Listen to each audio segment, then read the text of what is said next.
Muito bem, pessoal, chegando aqui para mais um podcast de comentários ao Código Penal, artigo por artigo. Nós estamos falando da teoria da pena e nos últimos podcasts começamos a abordar as penas restritivas de direitos, as chamadas penas alternativas. Hoje nós vamos falar do artigo 45 do Código Penal, que basicamente fala de duas penas alternativas que foram criadas no final de 1998, que é a prestação pecuniária e a perda de bens e valores.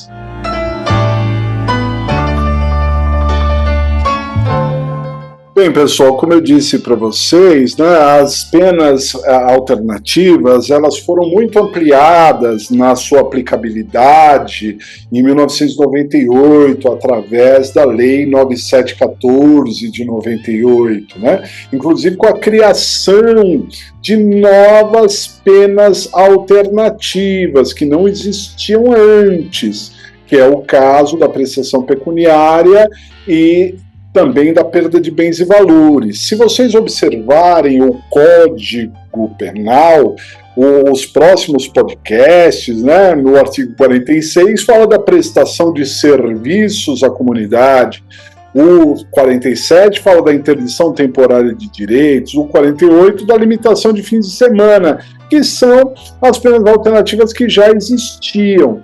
E não havia previsão na lei sobre prestação pecuniária e também sobre a perda de bens e valores. E por isso o legislador acabou colocando no artigo 45, inseriu parágrafos, né, no artigo 45 para explicar a prestação pecuniária e também a perda de bens e valores. Bom, muito bem, pessoal. Então vamos à redação do artigo 45. Conversão das penas restritivas de direitos. Artigo 45. Na aplicação da substituição prevista no artigo anterior, proceder-se-á na forma dos artigos 46, 47 e 48. Parágrafo 1º. A prestação pecuniária consiste no pagamento em dinheiro à vítima, a seus dependentes ou entidade pública ou privada com destinação social, de importância fixada pelo juiz, não inferior a um salário mínimo, nem superior a 360 salários mínimos. O valor pago será deduzido do montante de eventual condenação em ação de reparação civil, se coincidentes os beneficiários. Parágrafo 2º. No caso do parágrafo anterior, se houver aceitação do beneficiário, a prestação pecuniária pode consistir em prestação de outra natureza. Parágrafo 3º. A perda de bens e valores pertencentes aos condenados, dar-se-á ressalvada a legislação especial em favor do Fundo Penitenciário Nacional e seu valor terá como teto o que for maior, o montante do prejuízo causado ou do provento obtido pelo agente ou por terceiro em consequência da prática do crime.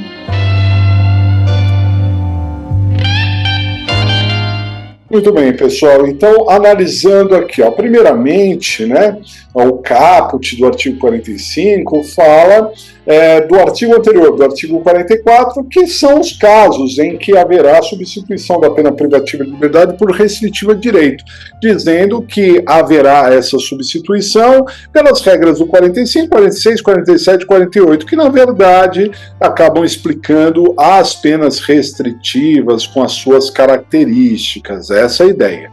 No parágrafo 1º e parágrafo 2º, trata da prestação pecuniária. No parágrafo 3º do artigo 45, fala da perda de bens e valores. Vamos tratar da prestação pecuniária. A prestação pecuniária é muito aplicada também, viu, pessoal? Assim como a prestação de serviços à comunidade, a prestação pecuniária é muito aplicada, porque é o pagamento em dinheiro e pode ser não só a vítima, claro, ou seus dependentes, mas também entidades públicas ou privadas, né, de caráter assistencial.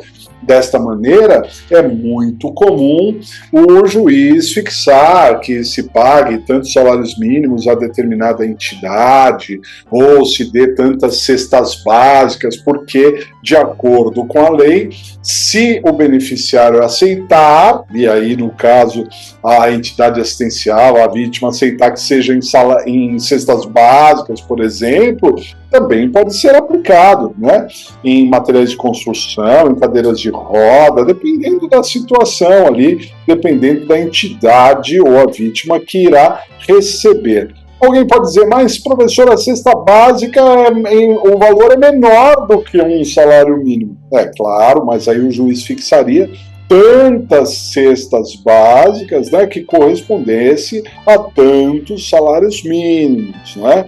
Então essa é sempre a ideia, porque a prestação pecuniária varia de 1 até 360 salários mínimos.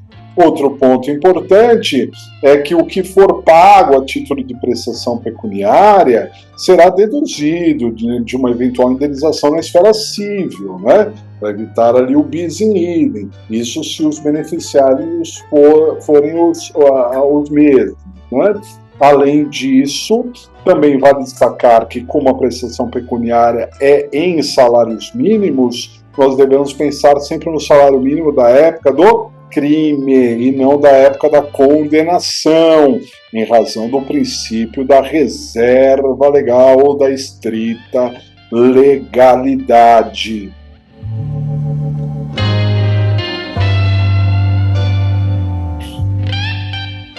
Já a perda de bens e valores, que está no parágrafo 3º do artigo 45, é pouquíssimo aplicada, não em regra geral, porque ainda depende de regulamentação, mas em algumas legislações especiais que já têm regulamentação, como é o caso da lei de drogas, né?